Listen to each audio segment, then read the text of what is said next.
Sunshine himself, Around the Car Guy, here to keep you safe and teach you something about cars you probably didn't know. That's right. That's right. We're going to talk about, well, last week we talked about brakes in general, so people could understand what brake pads and rotors and stuff are. And I touched briefly on brake fluid, and I call it the silent killer. I want to talk a little bit more about that this week. Brake fluid, I remember when I was younger and growing up, the only concern about brake fluid was, is there some in the car? and I remember one of the first cars that I had, for some reason I had to add brake fluid all the time, and nobody seemed alarmed about that. But now knowing about cars, that probably wasn't a good thing. It was a normal, check your oil. Yeah, that red light came on the dash, so you pop the little wire off, take the cap off, fill it up, put it on, you were good to go again. Yeah. It was going somewhere. It was. And at that time, when I was 16, 17 years old, I didn't realize that brake fluid is not a consumable. You shouldn't, if you have to add, there's a problem. But again, that was the only concern back then was, is there brake fluid in the vehicle? And that has changed. It actually made the change back in the 80s. Mercedes-Benz was one of the first companies to come out with anti-lock brake systems and recommend a brake fluid service or a brake fluid change. And of course now it's evolved into pretty much all manufacturers, and it's kind of amazing the brake fluid intervals that people are unaware of. Most of your European cars, BMW, Audi, Volkswagen, Land Rover, most of them have a service interval of about 24 months. Every 2 years, they recommend that brake fluid be changed. That often? Absolutely. Wow. And then when you get into the Asian and the domestic vehicles, Ford, Chrysler, GM, Toyota, Honda, they're at 3 years. To change your brake fluid, and it's something that a lot of people aren't doing, and then of course we see the fallout. One thing that we do, and I know a lot of shops do, there's a couple different methods, foolproof methods, where you can test brake fluid. And one is a refractometer, which is the device that checks for moisture in the brake fluid. And then the other are strips that you dip in the brake fluid and you compare it to a chart.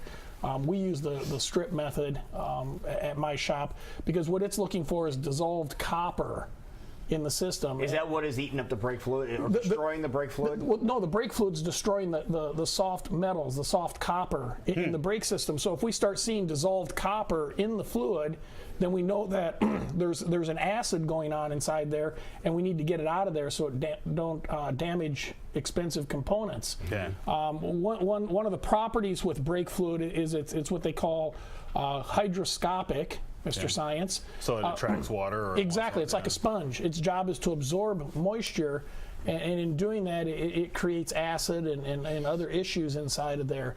But why it's become important to change it is just as important as changing it. And this looks like something the guy on my dorm floor had.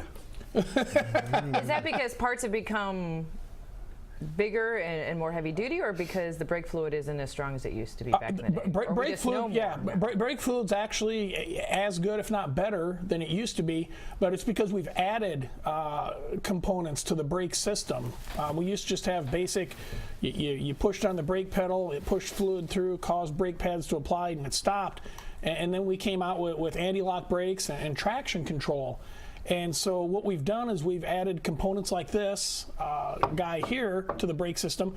This is actually an electric motor. So there's a pump that creates pressure, and then all these different ports here and stuff are different valves. And there's actually a separate computer that connects to this. So when you apply your brakes, that computer tells these different valves to open and close and to pulse fluid in so your wheels don't lock up and your car doesn't skid. Okay. The problem is now we've created more moving parts inside the brake system, and we've got tiny passages. There's passages inside here that are the thickness of a pencil lead. And so it doesn't take much debris or corrosion to start to plug up and cause little springs and valves and stuff inside this unit to fail. And when that does, then it turns the anti-lock brake light on. The brakes may or may not work. You could have a pedal that drops to the floor. You could run into a situation where you're just trying to stop normally and the anti-lock brakes are kicking in.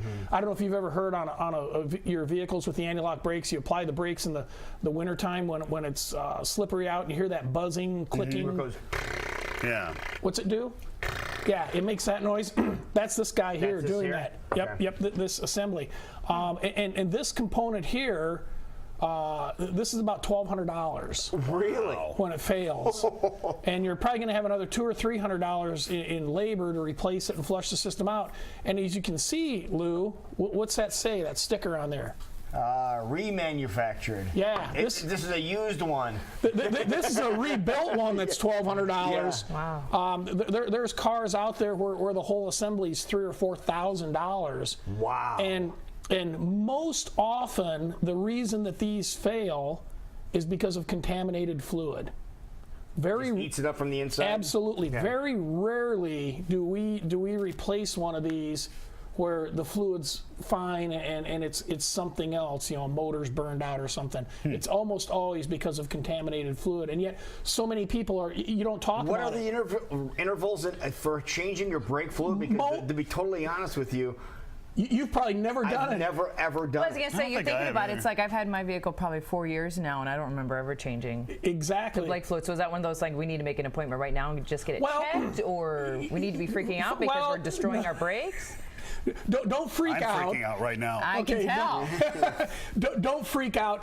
Most European cars, the interval's 2 years, 24 months.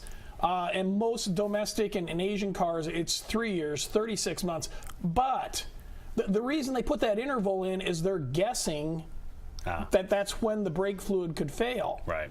And they're assuming, and when they come up with those intervals, they're assuming that places don't have a way to test brake fluid, or they don't test brake fluid. So, I mean, we test it every time we change oil on a car. I've had vehicles where we've changed the brake fluid, and people have gone on an extended vacation, with maybe like a pickup pulling a trailer or something, and they've gone up through the mountains or maybe up to Pikes Peak or something like that, where you're really getting the fluid hot and stuff, and it'll come in less than a year later and it tests bad because it was overworked. It was worked really hard. Used up, yeah. Exactly. I've got a friend that owns a shop out in the Denver area, and brake fluid, if you've got somebody that commutes or has to go up into the mountains often for work or something like that, they're changing their brake fluid much more often. So, the 3 years and the 2 year interval, that's a good guess. I mean, that's a safety net. It's just like they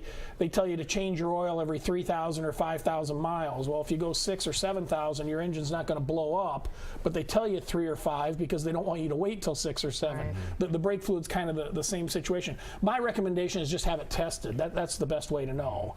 If your car is 4 or 5 years old, you've never done it, it's probably a good idea. But if you've come in and had an oil change, you guys would have said, I can speak for Westside Auto Right. Pros. Yeah, we definitely would have tested it. I've And never if heard there's an anybody issue, even testing ours. Yeah. Now, let's say you guys tested it and you're like, hey, you need to change your brake fluid.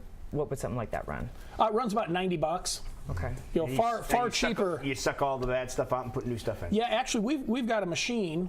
We went the next step. We've got a machine that actually hooks up to the brake system and hooks up to all 4 wheels of the car, and it actually pulls the old fluid through and puts new fluid in and makes sure it's all flushed out and stuff. Cool. So, All right. Well, if people want to have to their think about. vehicle checked out, they want to stop by your place, how do they do so?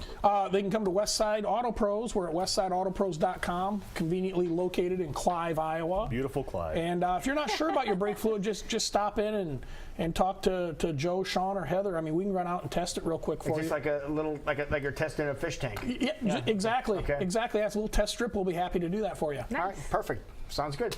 Great as always, buddy. Awesome. Thanks, man.